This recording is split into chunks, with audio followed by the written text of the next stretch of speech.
आज जो हम पढ़ने जा रहे हैं मध्यकालीन भारत इतिहास का 11वां क्लास होगा। और आइए हम देखते हैं कि आज का पहला प्रश्न क्या है। बहमनी राज्य की राजभाषा क्या थी? क्या है प्रश्न? बहमनी राज्य की राजभाषा क्या थी? तो इसका जो राइट आंसर हो जाएगा मराठी। क्या हो जाएगा आंसर? मराठी। मराठी, यानी कि बहमनी राज्य की जो राजभाषा थी वह आपको मराठी थी। कौन सी राजभाषा थी? मराठी। मराठी। बहमनी राज्य की राजभाषा कौन सी थी? मराठी। और बताएं कि बहमनी वंश की स्थापना किसने किया था? हसन गंगू। बहमनी वंश की स्थापना किसने किया था? हसन गंगू। हसन गंगू किया था। और बहमनी राज्य की जो राजभाषा थी वो क्या थी?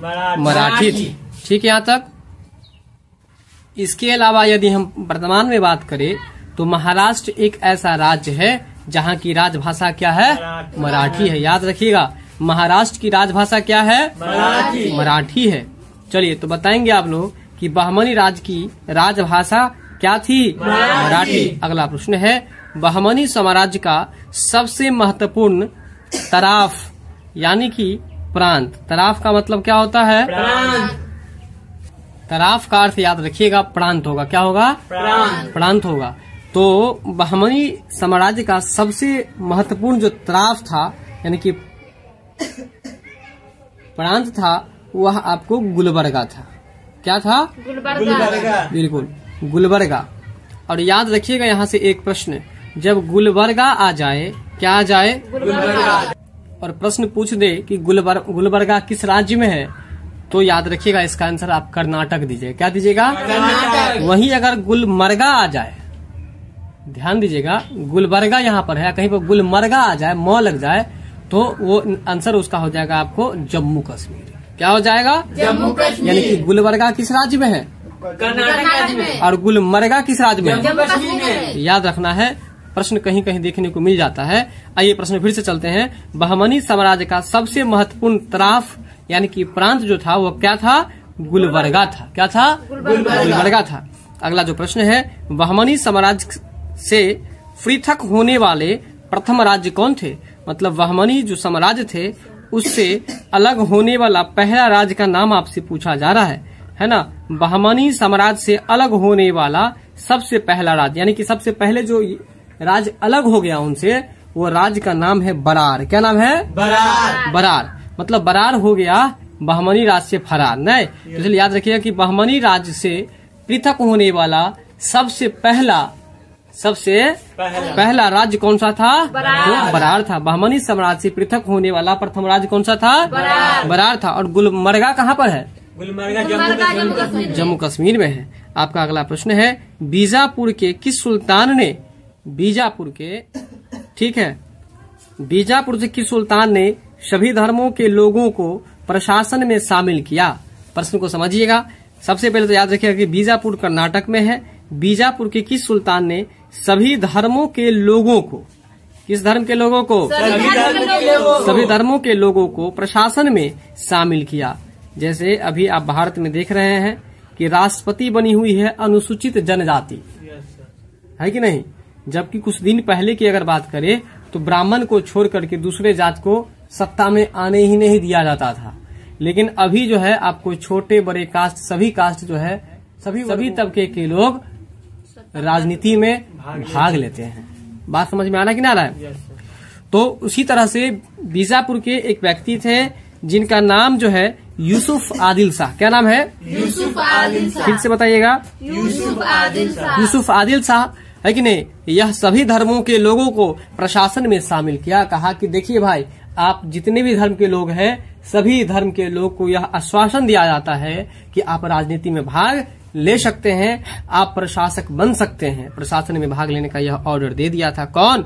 यूसुफ आदिल शाह। यूसुफ आदिल शाह। चलिए, तो बीजापुर की किस सुल्तान ने सभी धर्मों के लोगों को प्रशासन में शामिल किया था भाई? यूसुफ आदिल शाह। कौन किया था? यूसुफ आदिल शाह। अगला प्रश्न है आपका, बीजापुर में स्थित इब्राहिम का रोजा, बोलिएगा जरा। बीजापुर में स्थित इब्राहिम का रोजा। इब्राहिम का रोजा किसका मकबरा है? यानी कि इब्राहिम का रोजा जो है यह किसी के मकबरे का नाम है और मकबरा किनका है, तो इब्राहिम आदिल शाह का है। किनका नाम है? इब्राहिम आदिल शाह का। अगर आपसे पूछे कि इब्राहिम का रोजा किसका मकबरा है, इब्राहिम आदिल शाह का। और ये कहाँ पर अवस्थित है? बीजापुर में। बीजापुर में। इब्राहिम का रोजा जो है वो कहाँ पर अवस्थित है? बीजापुर में। और यह किसका मकबरा है? इब्राहिम आदिल शाह का। इब्राहिम का रोजा क्या है? एक मकबरा है। मकबरा है। और यह मकबरा किनका मकबरा है? इब्राहिम आदिल शाह का। चलिए, बीजापुर में स्थित इब्राहिम का रोजा किसका मकबरा है, तो इब्राहिम आदिल शाह का मकबरा है। अगला प्रश्न है, बीजापुर का गोल गुम्बज, बीजापुर का गोल गुम्बज संसार का दूसरा बड़ा गुम्बज है। प्रश्न को भी आकर के चलिएगा आप लोग और प्रश्न पर ध्यान दीजिएगा। प्रश्न कहता है कि बीजापुर का जो गोल गुम्बज है पूरे विश्व का दूसरा बड़ा गुम्बज है, यानी कि 1 नंबर पर जो आता है उसके बाद दूसरा गुम्बज जो है यह आपको गोल गुम्बज है, जो कि आपको पूरे विश्व में दूसरे स्थान पर आता है।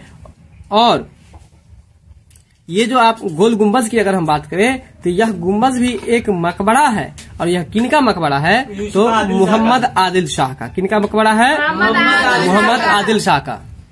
तो बताएंगे आप लोग कि संसार का दूसरा सबसे बड़ा जो गुम्बज है वो आपको कौन सा गुम्बज है? गोल गुम्बज। और ये गोल गुम्बज आपको बीजापुर में, कहाँ पर है? बीजापुर में। बीजापुर जब आप कभी घूमने के लिए जाएंगे तो वहाँ पर आप गोल गुम्बज का नजारा देखेंगे, जो आपको पूरे विश्व में दूसरा सबसे बड़ा गुम्बज होगा। और ये जो गुम्बज है वो क्या है, तो वह एक मकबरा है। और किनका मकबरा है, तो मोहम्मद आदिल शाह का मकबरा। किसका मकबरा है? मोहम्मद आदिल शाह का मकबरा है। चलिए, मोहम्मद आदिल शाह का यह मकबरा है। आपका अगला प्रश्न है, बीजापुर के गोल गुम्बज का निर्माण किसने और कब करवाया? प्रश्न बहुत ही ज्यादा महत्वपूर्ण है, इसको भी हम लोग मुफ्त रिव्यू करके चलेंगे। बीजापुर का जो गोल गुम्बज है इसका निर्माण मोहम्मद आदिल शाह ने ही करवाया है।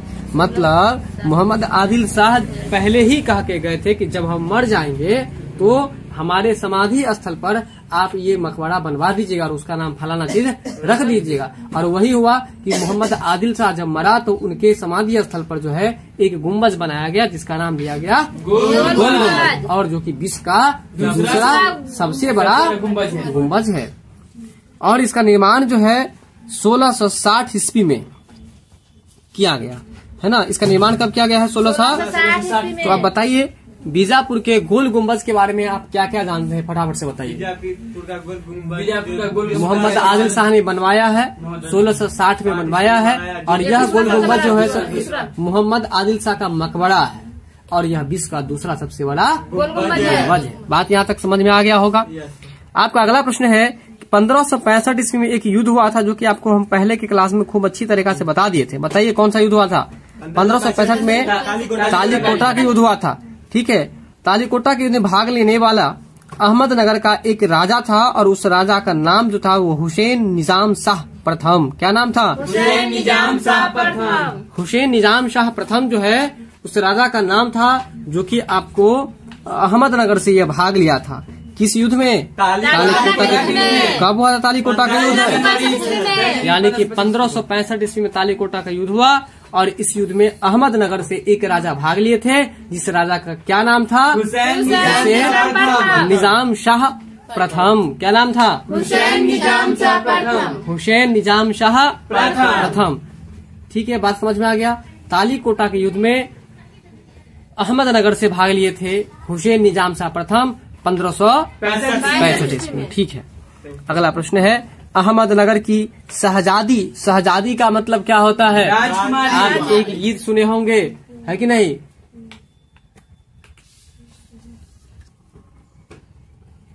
शहजादी का मतलब होता है राजकुमारी, प्रिंसेस। क्या होता है? प्रिंसेस, बिल्कुल। तो अहमदनगर की शहजादी यानी कि राजकुमारी तथा बीजापुर के अली आदिल शाह, क्या नाम है?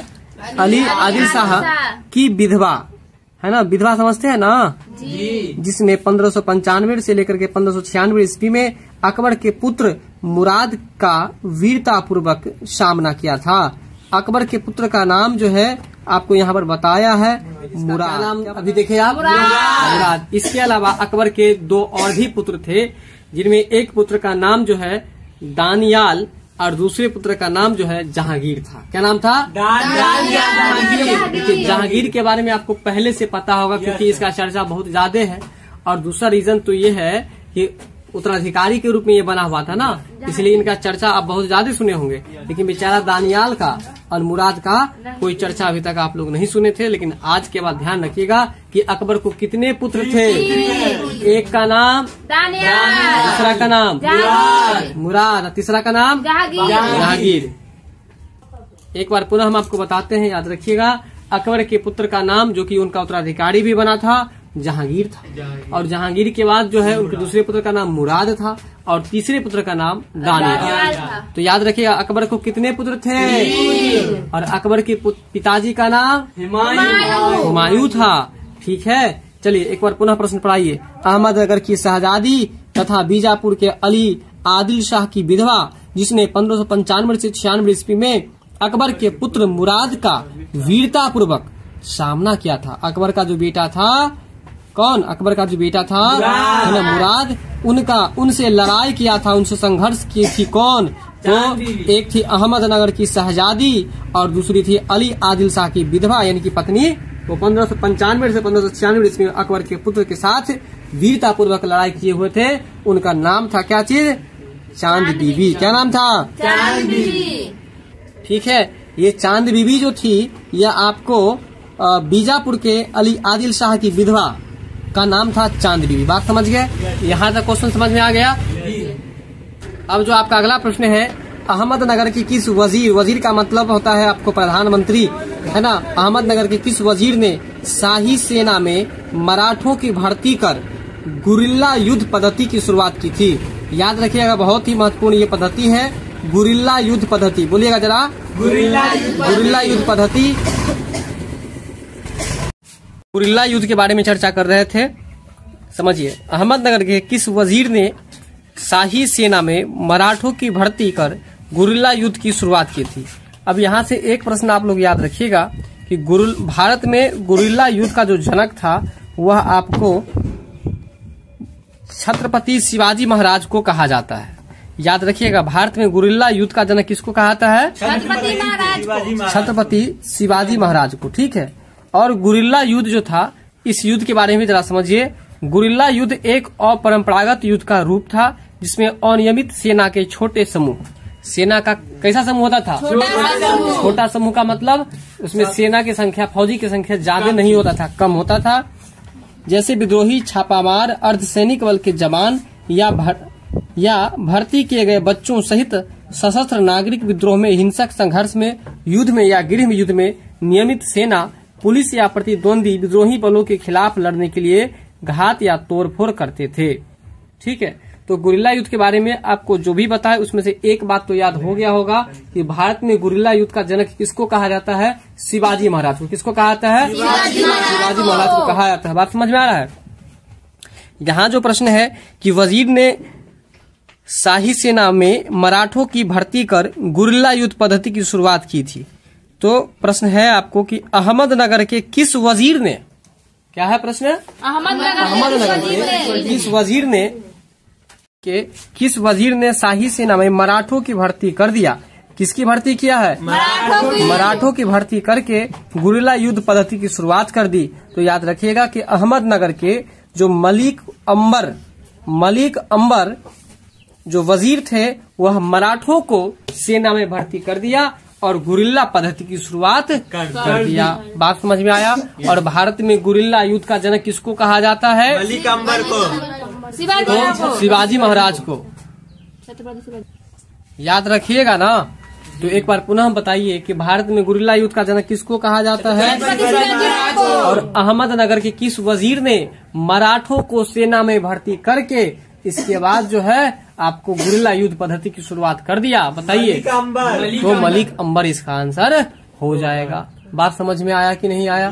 चलिए अब आपका अगला प्रश्न है, बाग ए वहिष्ठ। बोलिएगा, बाग ए वहिष्ठ। और बाग ए वहिष्ठ नाम से एक महल उद्यान, महल तो समझते ही है और उद्यान का मतलब आपको बगीचा होता है। ठीक है ना। बाग ए वहिष्ठ नाम से एक महल और उद्यान का निर्माण अहमदनगर के किस सुल्तान ने करवाया था, उनका नाम है मलिक अहमद। क्या नाम है? मलिक अहमद। देखिए मलिक अहमद जो है वह आपको बाग-ए-बहिश्त का निर्माण करवाए थे। और बाग-ए-बहिश्त के नाम से क्या क्या चीज का निर्माण करवाए थे? महल का और उद्यान का। उद्यान का मतलब बगीचा होता है, ठीक है। तो बाग-ए-बहिश्त नाम से एक महल और एक उद्यान का निर्माण अहमदनगर के किस सुल्तान ने करवाया था? बताएंगे। मलिक अहमद ने करवाया था। किसने करवाया था? मलिक अहमद ने। क्या चीज का निर्माण करवाया था? बाग-ए-बहिश्त का। बाग-ए-बहिश्त का। बाग-ए-बहिश्त जो था वो क्या था? एक महल और उद्यान का नाम था। बाग-ए-बहिश्त में एक महल और उद्यान का नाम था और इसका निर्माण जो है अहमदनगर के मलिक अहमद ने करवाया था। क्या चीज का निर्माण करवाया था? बाग-ए-बहिश्त का। अब आपका अगला प्रश्न है, गोलकुंडा राज कौन सा राज है? गोलकुंडा राज का सबसे योग्य प्रधानमंत्री कौन था? गोलकुंडा राज का सबसे योग्य प्रधानमंत्री जो है आपको मीर जुमला था। कौन था? मीर जुमला। गोलकुंडा राज का सबसे योग्य प्रधानमंत्री कौन था? मीर जुमला। अच्छा, अगर आपसे पूछ दे, वहीं अगर बात करें हम विजयनगर साम्राज्य के सबसे योग्य मंत्री की, तो सबसे योग्य मंत्री कौन थे? कृष्णदेव राय थे। और यहाँ गोलकुंडा राज का सबसे योग्य मंत्री कौन था? मीर जुमला था। कौन था? मीर जुमला। चलिए, तो याद रखिएगा कि गोलकुंडा राज का सबसे योग्य प्रधानमंत्री जो था उनका नाम था आपको मीर जुमला। इस प्रश्न को भी VVI करके हम लोग चलेंगे। अगला प्रश्न है, दक्कनी उर्दू भाषा में दीवान काव्य संग्रह की रचना किस गोलकुंडा शासक ने किया था? दक्कनी उर्दू भाषा में दीवान काव्य का क्या नाम है? दीवान। और दीवान काव्य संग्रह की रचना जो है किस गोलकुंडा के शासक ने किया था? तो इनका नाम है मोहम्मद कुली। क्या नाम है? मोहम्मद कुली। देखिए, मोहम्मद कुली नाम का गोलकुंडा का राजा था और उन्होंने एक काव्य का निर्माण किया जिस काव्य का नाम है दीवान। नहीं याद रहे तो आप ऐसे भी याद रख सकते हैं कि रेलवे स्टेशन पर जो कूली होता है, क्या होता है? कूली होता है। वह आपको उसको देखिएगा, जैसे ही ट्रेन रुकती है कि कूली तुरंत जो है दीवाना का तरीका से किसके पास भागता है? जो व्यक्ति बहुत सारा सामान लेकर के उतरते हुए दिखते हैं उनके पास दीवाना का तरीका से भागता है, ताकि हमको वो सामान उतारने के लिए मौका दे सके। बात समझ में आ रहा है? तो इसलिए याद रखिएगा, क्या याद रखिएगा कि दीवान काव्य संग्रह की रचना किसने किया था? मोहम्मद कुली ने किया था। और मोहम्मद कुली कहाँ का शासक था? गोलकुंडा का शासक। कहाँ का शासक था? चलिए, अब जो है दक्कनी उर्दू भाषा में इसका निर्माण कराया गया, ये भी याद रखिएगा। दीवान काव्य को दक्कनी उर्दू भाषा में निर्माण करवाया गया है।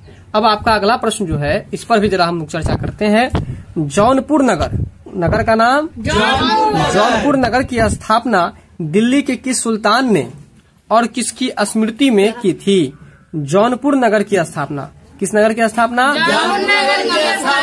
जौनपुर नगर की स्थापना दिल्ली के किस सुल्तान ने और किसके याद में किया था? तो देखिए, जौनपुर, ये प्रश्न पहले भी आ चुका है। जौनपुर नगर की स्थापना फिरोज शाह तुगलक ने करवाया है। पढ़े थे कि नहीं पढ़े थे? और कह रहा कि किसके याद में? तो मोहम्मद बिन तुगलक के याद में। किसके याद में? और मोहम्मद बिन तुगलक का जो दूसरा नाम है वो आपको जौना खां है। क्या नाम है? जौना खां या जूना खां भी कहीं कहीं देखने को मिल सकता है। तो दोनों बात बराबर ही है, दोनों एक ही है। तो एक बार पुनः बताइए आप लोग कि जौनपुर नगर की स्थापना किसने किया? जौनपुर नगर की स्थापना किसने किया और किसके याद में किया? मोहम्मद बिन तुगलक का दूसरा नाम जौना खां या जूना खां। आइए, आपका अगला प्रश्न है कि जौनपुर के किस सरकी शासक ने, जौनपुर के किस सरकी शासक ने, है ना, सबसे पहले खुद को स्वतंत्र घोषित कर दिया और सुल्तान की उपाधि से अपने आप को सुशोभित भी कर लिया? फिर से समझिएगा कि जौनपुर के किस सरकी शासक ने सबसे पहले स्वयं को स्वतंत्र घोषित कर सुल्तान की उपाधि धारण कर लिया? तो उनका नाम है आपको मुबारक शाह। क्या नाम है? जौनपुर के किस सरकी शासक ने सर्वप्रथम स्वयं को स्वतंत्र घोषित करके सुल्तान की उपाधि धारण कर लिया? तो मुबारक शाह। अब यहाँ से एक प्रश्न याद रखिएगा कि मुबारक शाह जो थे वो आपको सरकी शासक थे। है ना। मुबारक शाह जो थे वो क्या थे? सरकी शासक थे। अब देखिए आपके मन में ये उठ रहा होगा कि सरकी क्या होता है। तो देखिए सरकी एक वंश का नाम है और जिस वंश के संस्थापक जो है मलिक उस सर्क है। क्या नाम है? मलिक उस सर्क। पूरा बोलिएगा, मलिक उस सर्क। ठीक है। और इनकी मृत्यु जो हो गई है वो 1398 ईस्वी में हो गई, ये भी याद रखिएगा। बात कुछ समझ में आया कि नहीं आया? तो एक बार पुनः प्रश्न पर चलिए ध्यान दीजिए।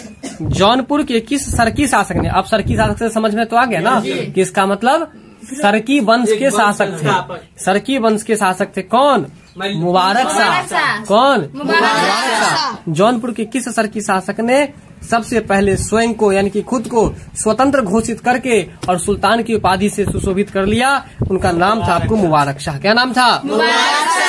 अब आप लोग बताइए कि मुबारक शाह किस वंश का शासक था? किस वंश का शासक था? और सरकी वंश के संस्थापक कौन थे?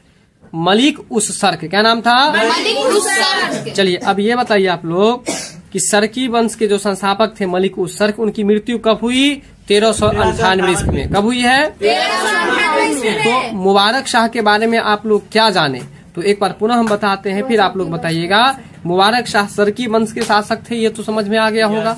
ये अपने आप को सबसे पहले स्वतंत्र घोषित कर दिया और सुल्तान की उपाधि धारण कर लिया। ठीक है। तो जौनपुर के सरकी शासक कहाँ के? जौनपुर के, है ना। जौनपुर के सरकी शासक जो कि सर्वप्रथम स्वयं को स्वतंत्र घोषित करके और इसके बाद जो है उपाधि की धारण कर लिया, उनका नाम था आपको मुबारक शाह। बात कुछ समझ में आया? चले अगले प्रश्न पर। अगला प्रश्न है आपका, जौनपुर के किस शासक को स्थापत्य कला के क्षेत्र में, किस कला के क्षेत्र में? स्थापत्य कला के क्षेत्र में जौनपुर और सरकी शैली, बोलिएगा, जौनपुर और सरकी शैली का जन्मदाता माना जाता है? इस प्रश्न को भी हम लोग भिविया करके चलेंगे, क्योंकि प्रश्न कह रहा है कि जौनपुर और सरकी शैली का जन्मदाता, जौनपुर और सरकी शैली का जन्मदाता किसको माना गया है?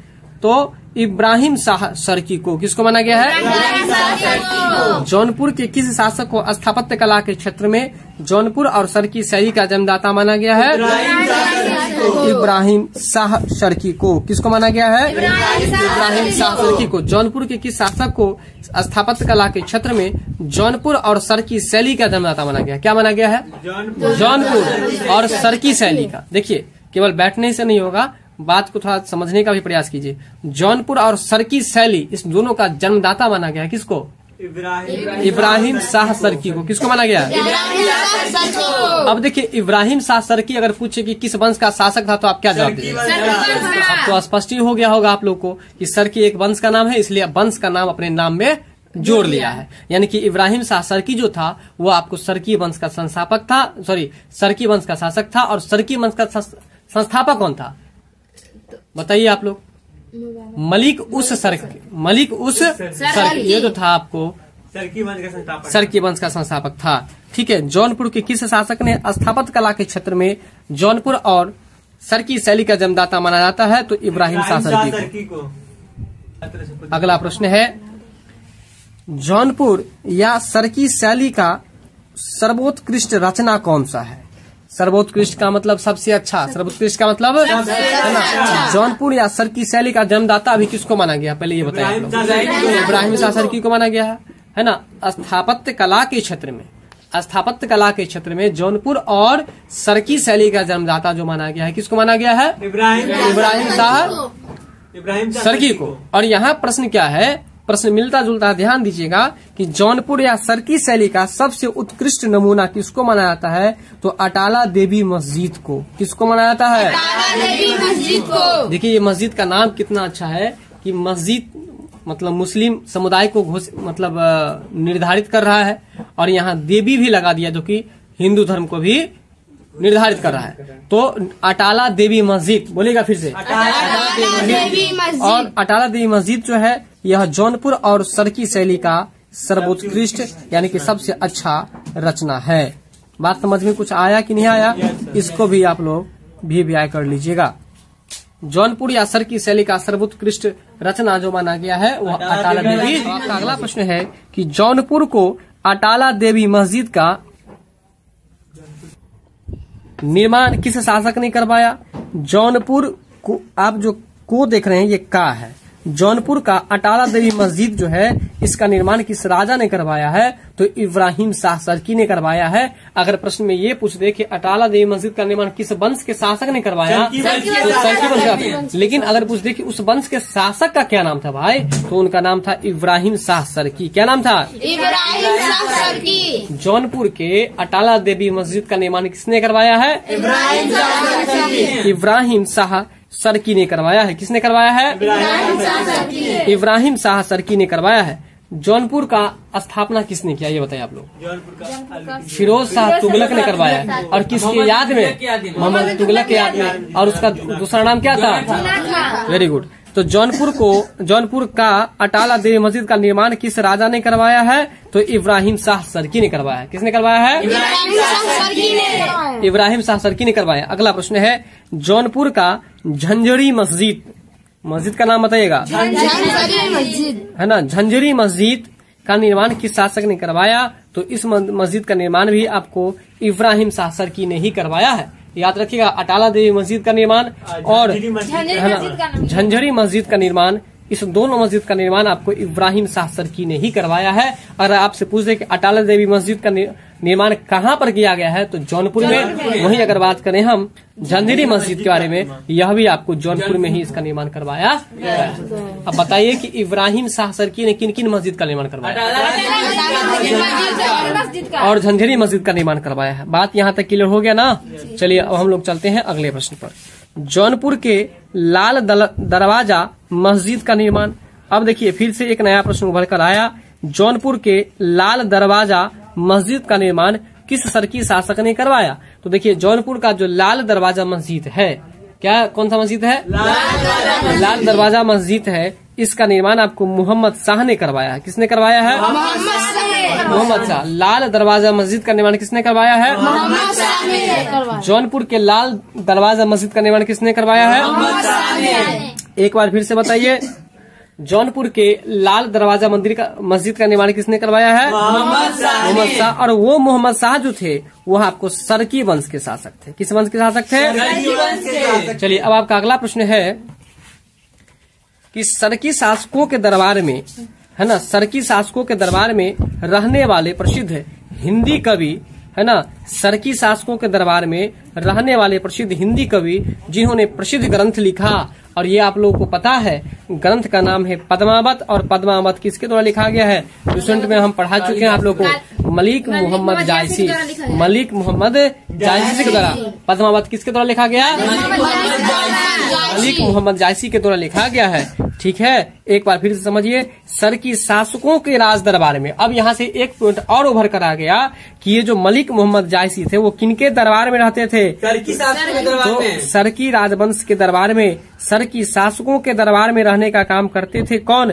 मलिक मोहम्मद जायसी। और वो सरकी शासक जो है आपको हिंदी के कवि थे, हिंदी भाषा के कवि थे, और उन्होंने ही पद्मावत की रचना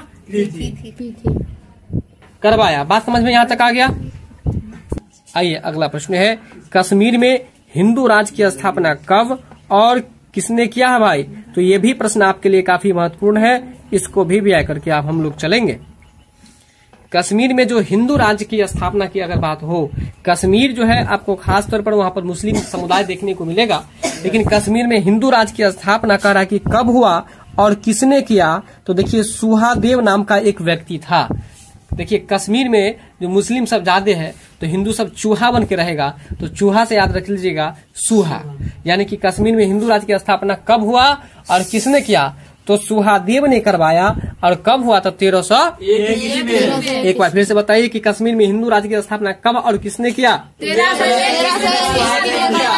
1301 ईस्वी में सुहादेव नाम का व्यक्ति ने करवाया था। अगला प्रश्न है, कब और किसने कश्मीर में प्रथम मुस्लिम वंश की स्थापना किया?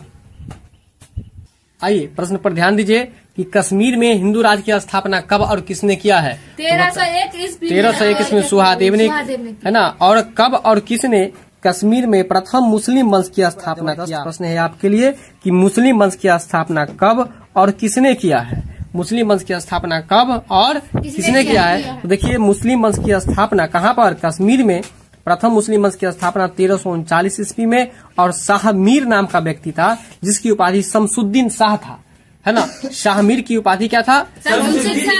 शमसुद्दीन शाह था, और यही जो है आपको प्रथम मुस्लिम वंश की स्थापना किया। तो बताइए कि कश्मीर में प्रथम मुस्लिम वंश की स्थापना कब हुआ है? 1339। और बताइए कि कश्मीर में हिंदू राज की स्थापना 1301 ईस्वी में ही हुआ है। 1301 ईस्वी में हिंदू राजवंश की स्थापना, वहीं मुस्लिम वंश की अगर बात करें तो 1339 में, यानी कि 38 साल के बाद हुआ है। बात समझ में आ रहा है कि नहीं आ रहा है? ठीक है।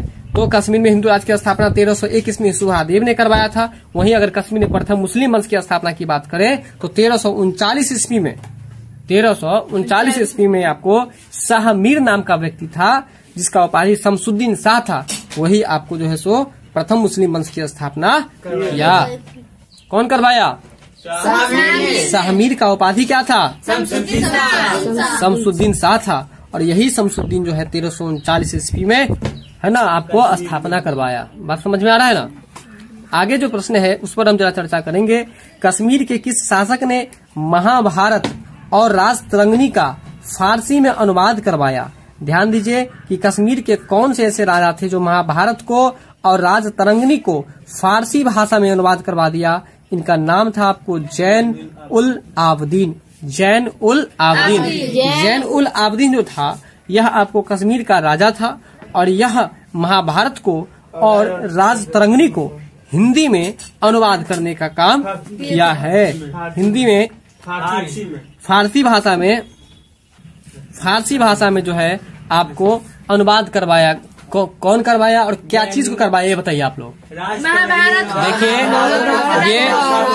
ये कश्मीर का राजा था जिनका नाम था आपको जैन उल आबदीन, और वही जैन उल आबदीन जो है कश्मीर का राजा होते हुए भी महाभारत को और राजतरंगिणी को फारसी भाषा में अनुवाद करवा दिया। किस भाषा में अनुवाद करवा दिया? किसने करवाया भाई? जैन आबदीन ने करवाया। और आज का जो लास्ट प्रश्न है यह भी देखने लायक प्रश्न है। हिंदुओं पर जजिया कर लगाने वाला कश्मीर का राजा कौन था? हिंदुओं पर जजिया कर लगाने वाला कश्मीर का राजा कौन था, बताएंगे आप लोग। इनका नाम है सुल्तान सिकंदर। क्या नाम था? सुल्तान सिकंदर। यानी कि हिंदुओं पर जजिया कर लगाने वाला जो कश्मीर का राजा आपसे पूछ रहा है, इधर उधर का राजा नहीं, कश्मीर का, है ना। हिंदुओं पर जजिया कर लगाने वाला कश्मीर का राजा कौन था? सुल्तान सिकंदर। हिंदुओं पर कर लगाने वाला कश्मीर का राजा कौन था? सुल्तान सिकंदर था, है ना। बात समझ रहे हैं कुछ की नहीं कुछ समझ रहे हैं? हिंदुओं पर जजिया कर लगाने वाला कश्मीर का राजा कौन था?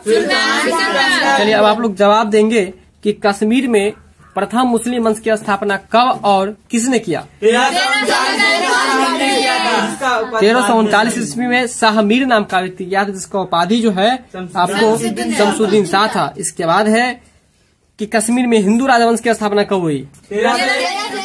1301 ईस्वी में आपको सुहादेव नाम का व्यक्ति जो है ना, कश्मीर में हिंदू राजवंश की स्थापना करवाया। ठीक है, इससे आगे हम लोग मिलते हैं अगले वीडियो में। तब तक के लिए जय हिंद।